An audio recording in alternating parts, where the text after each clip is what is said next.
Fire departments around Minnesota are sounding the alarm over proposed regulations that would cost them tens of thousands of dollars. Yeah, these changes are intended to keep firefighters and the public safe, but investigative reporter Kirsten Swanson found out it could have the opposite effect. So right now, guys, the federal regulators are working on new standards for fire departments. These rules cover everything from training to equipment, but hundreds of small volunteer departments in Minnesota fear the red tape could ultimately increase the time it takes to get to you in an emergency.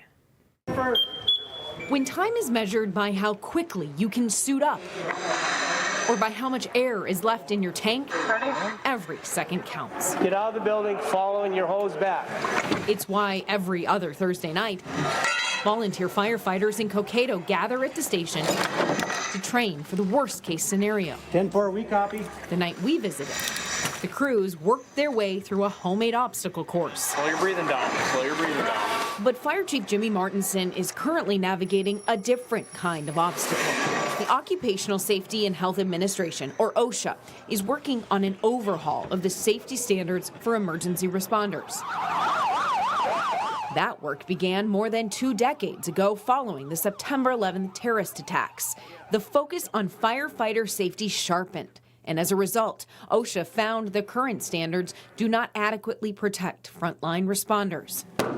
A year ago, the agency published this 250-page draft of rule changes for fire departments around the country. I first heard about it through other departments, a scuttlebutt of something changing coming down the tube. And as Martinson looked closer at the document, he saw a long list of mandatory equipment upgrades, required trainings, and administrative duties. All big changes that come with a hefty price tag. I think the biggest challenge is how do we pay for it? Kevin Wilson is a Cokato City Council member. He says, take for example, the requirement that any truck more than 10 years old has to be replaced. Right now, it'd probably cost us $4.5 million, maybe $5 million to replace the trucks that would be expired now. That number is more than double the entire city budget. And that's just the trucks. Per firefighter, we're probably looking at about $40,000 a year with equipment and the amount of training and everything else. And we don't have that budget. It's not just volunteer fire departments that are concerned. Ton of equipment on this truck.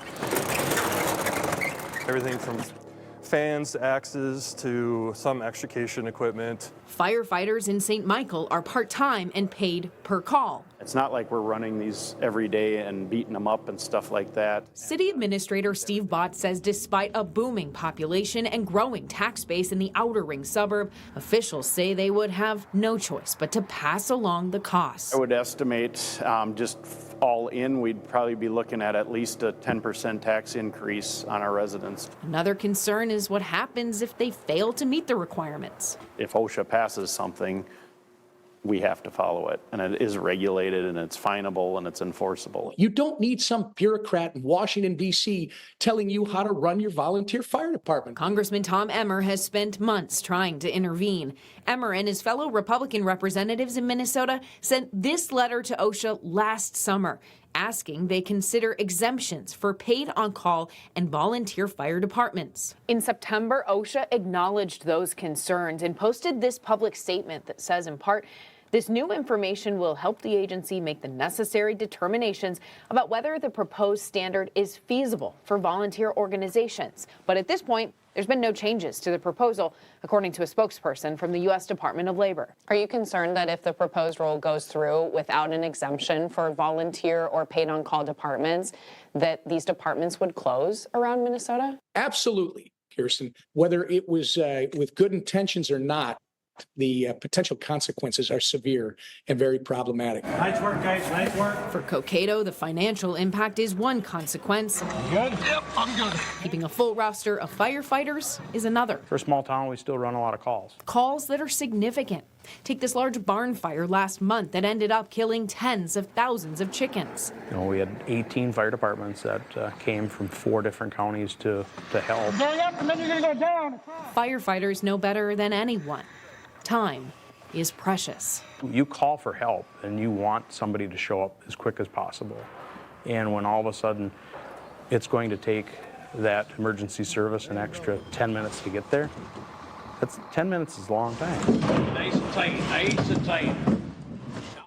These officials want to reiterate they are not opposed to the safety standards being updated here. For example, one of the rules would require firefighters to receive a yearly cancer screening along with their physical. Chief Martinson says his own father died 5 years ago from a lung disease related to his time in the fire service.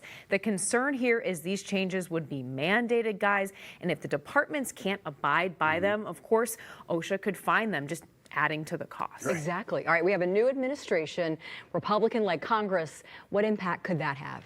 Well, we'll probably see a further delay here in that final draft of the rules. Congressman Emmer says that as the Trump administration does its review of government agencies, it's possible we could see these proposed standards changed or scrapped entirely. So at this point, everybody's in this wait and see mode. And of course, we'll keep tabs on it as well. All right, he may have better luck with the new administration. Sounds like it's well-meaning, maybe not well thought out right now. Exactly. Okay. Yes. Thanks, How it Kirsten. works sometimes. Thank you, Kirsten.